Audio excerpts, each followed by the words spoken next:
like players' options, but also he also has the Pokemon trainer available to him too if he can't get around ESAM, because ESAM is a very intelligent player who's going to lab out how to beat Steve. It's not going to be that free, but he is definitely someone who will look into that, and that might force the Pokemon trainer pick. Yeah, but I'm kind of interested to see how ESAM's playing today, because earlier today, one of the things I noticed in this matchup with Teaser, he was attacking some shield, bro.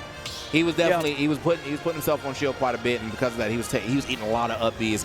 Now I don't think well with Steve, his out of shield is footstool anvil, and if you have something a little slower than that, you just get the jab out of shield, forwarder back, and turn that into anything else, up tilt if it's super slow. Yeah, but he's got to watch out for that. See how he decides to play this one. I think as you said though, cannot count out the smarts that this man has. No, ESAM plays this game a lot. And we'll even go into the training mode with characters he doesn't even plan to pick up just to learn stuff they're doing. There's a high likelihood ESAM might be playing Smash longer than DDee's been alive. Like that. Oh, 100%. That's actually a possibility. 100%. But, something I just realized though, I don't think ESAM's actually qualified for the Panda Cup finals yet.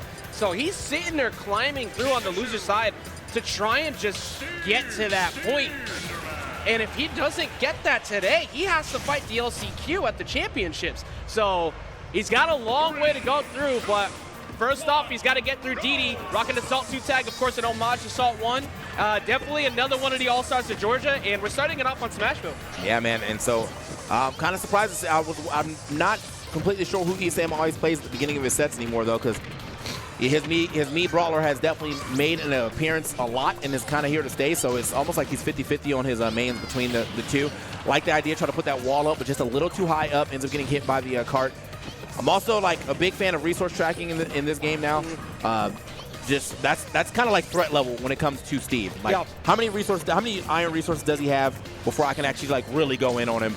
And seeing that we have none now, this is the perfect time for ESAM to strike. Yep. The mini game of Steve Stock 1 is stop them from getting the diamond so they don't go up 2 tiers as a character in Stock 2. Because Stock 1 is forfeit. Stock 2 is where things become a problem because all of a sudden you're dealing with a character that's going to knock you out at 50 consistently. Okay.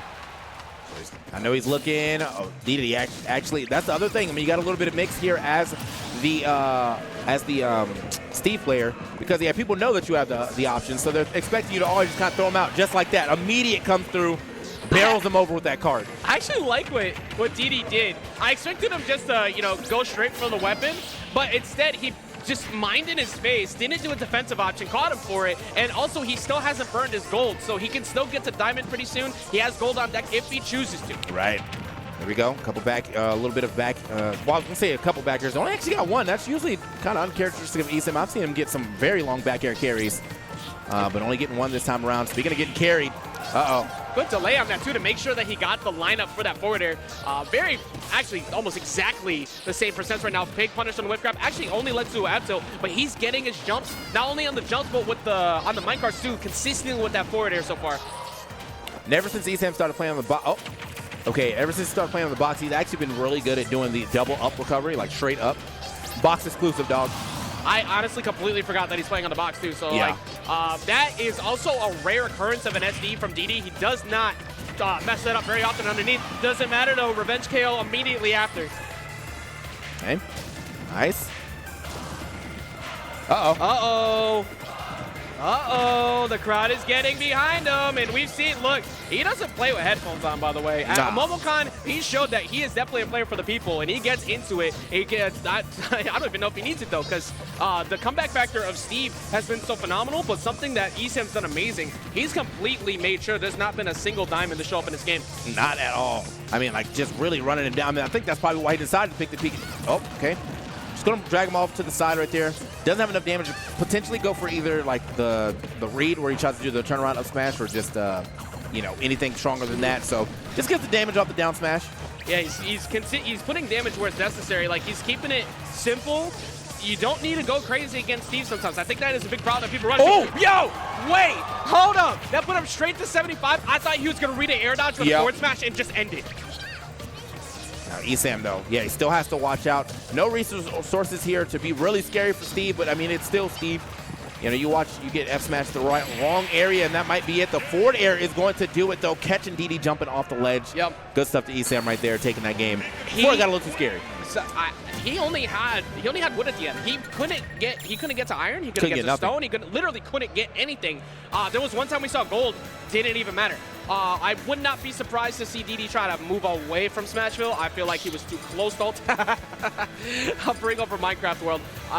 Okay, so Halabashi makes some sense. You get the same layout, a little bit wider though. You have some more room to work with, so you could try and hopefully back him off. Oh wait, actually no, ESAM was like, wait, I didn't ban that one. I banned Halabashi. Actually, I don't like that stage. Actually, no, not that. Wait, where do you want to go again? PS2? Okay, not PS2 either. Now that you said that, that's what I said. That's what I said. That's what I said. All right. What did you ban again? Oh, wait. What did you want to go to again? I'm sorry. All right, running into game 2 here. PS2 is the pick. Kind of expected, to be honest. You need that room. I feel like he was just getting controlled too much. Forward air was way too online for ESAM that whole game. Nice, okay. I mean, let's see what he can do this time. Oh, getting stomped on right there. Where did this 81 even come from, actually? It's Steve, bro. Sometimes it just happens. Like, normally I'll see it off of a string, but I just racked him so fast. But he's going to find his way back down. Nair's going to miss his mark, and down smash finds his mark. Only 17%. All right, man. Yeah, that's a really strong start right here for DDee in this here match. But wait a minute. I just realized you literally can't even see him in the camera. Yeah. Oh my God. Nah, he's so small, bro. Well, he's going to be around for a long time. He's going to be one of the aces and one of the all-stars of Smash's history for a very long time, and for good reason. As we saw, that first stock it's not easy to get against ESAM, let alone a good Pikachu period, because of how mobile he's playing. He's going to back off, gets caught by the forward air. He's going to get back on at least with the up B on the trade, and good parry to beat the quick attack, too. Hasn't really had that situation come up yet. Right. Man's trying, get his couple back airs there, but again, that's not going to take the stock yet, but definitely going to threaten it. Like what idea? Yeah, I like the idea. We're kind of putting the pressure on, forcing DDee to get off that ledge sooner than later, but double dash attack.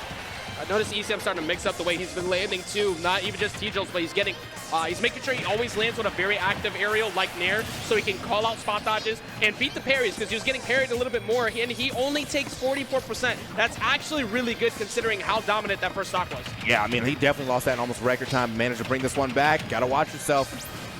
ESAM trying to drop the thunder wall on him again. Okay. Ooh, yeah, I agree with those screams out there. It's extremely stressful being at the ledge against Steve. You get caught once, but that damage is starting to build up fast. He's going to back throw him, of course, get stage control once again. Does he read the quick attack? He does, and he gets him with the up smash at that to take a lead back. I mean, that was a hard read, too. That lava block was out for quite some time before ESAM zoomed up into that. Now, DDee kind of running through ESAM right now if he can keep this type of lead going. Yeah, I think this stage definitely helping a ton. It gave him way more room, TK. Gave him a lot more accessibility. However, the 88% is kind of looming. It's pretty close to that drag down there. Down smash percent at the ledge. This is also a good resource-heavy stage here for Steve.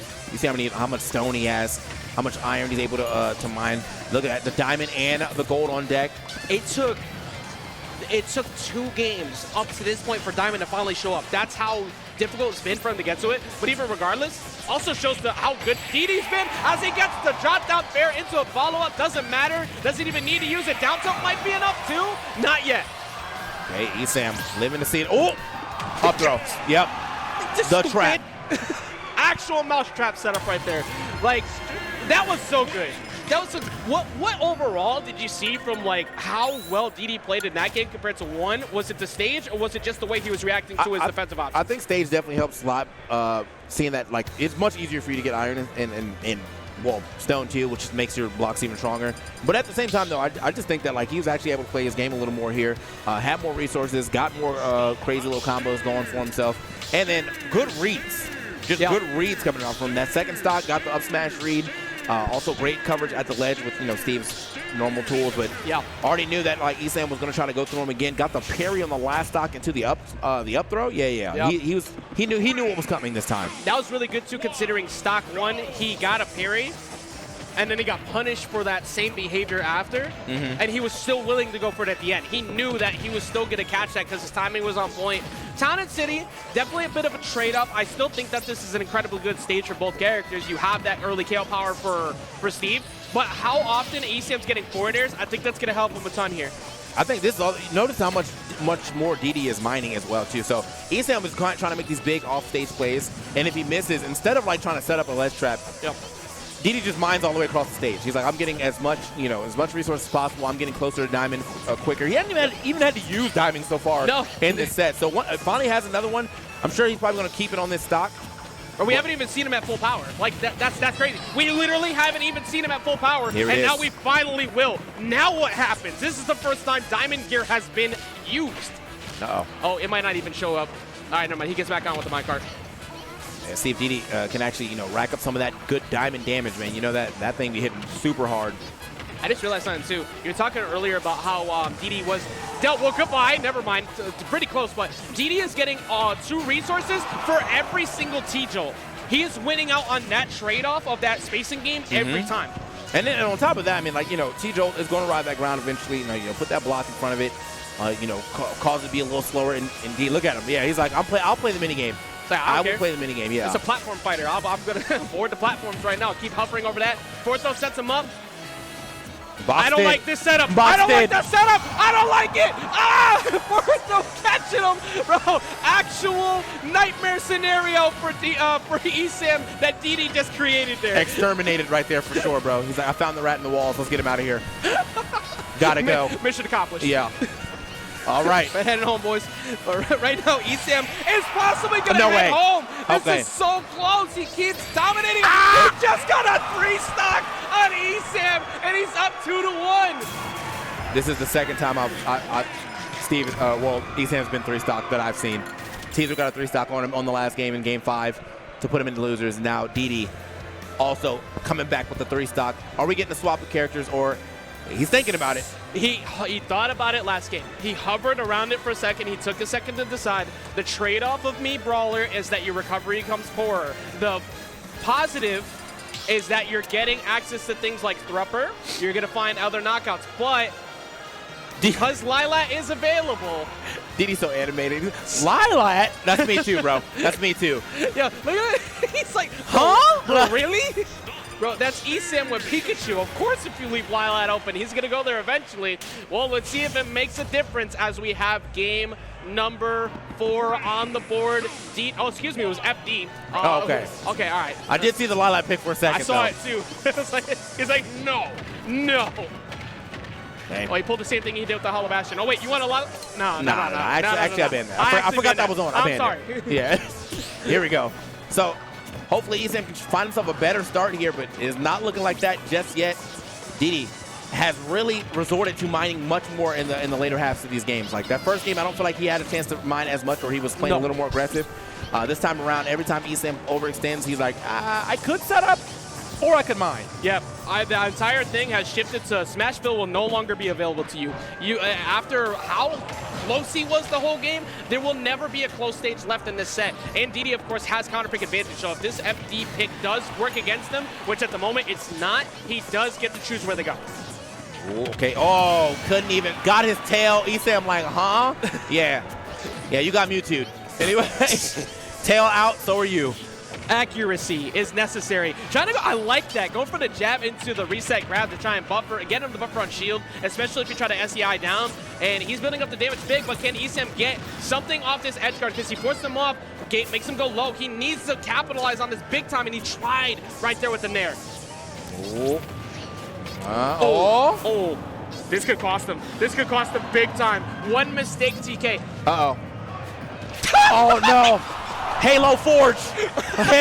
My boy, he's making some levels. Yo, and he's up 3-1 again. He just keeps building it up, and he cannot be stopped. This kid from Georgia is building up this lead. Even with the Nair down smash, it's still not enough. I'm going to say, y'all trying to play some Griff Ball real quick? I'm here. Yo, actually, you want to go play that after? Yeah. Actually? Go crazy right now. Hold on. All I hear is boom. Yeah. Well, that sword coming in clutch, too, looking just like those dives. And so far, DDee's completely unscathed. ESAM going to find that forward, though. Good DI up to the corner. TK, he cannot get a W. We can't get not a double 3-stock, though. Okay. Woo! It finally came through the head bash with that with the tackle. That dash attack coming through, but now he's taking the mine cards. He can't take any more mistakes. You hear it, the one more stocks are coming out. And I mean, we're very close to this. I mean, he hasn't even built the other diamond. Like, he's like, I don't even need that right now. And he might not. Yep, getting ran over. Get him out of here. DDee moving forward. Jeez. In a dominant fashion. The young god, literally. Like, almost, I don't want to say it's like a cliche thing, but like passing of the torch almost kind of hug right there. ESAM has been out here for so long, but well played, very well played from DDee. Able to get around like ESAM's Pikachu. It is a very difficult character to get around. It's very difficult to get around the lab monster that ESAM is, period. But man, his route control was something ridiculous. No, he just turned 30. It's time to come to the side of the couch, bro. I'm sorry. Yeah, you got to join us. Retirement home, bro. I'm sorry. This is actually... Yeah, you can't do it no more, bro. I'm sorry. Like, Smash Retirement Home is literally just sitting there letting the old man talk about the video game still. Yeah, man. But what an incredible game that was. And DDee is not in top 8 yet. That was 13th. That was only 13th place. So ESAM is going to fall and move down.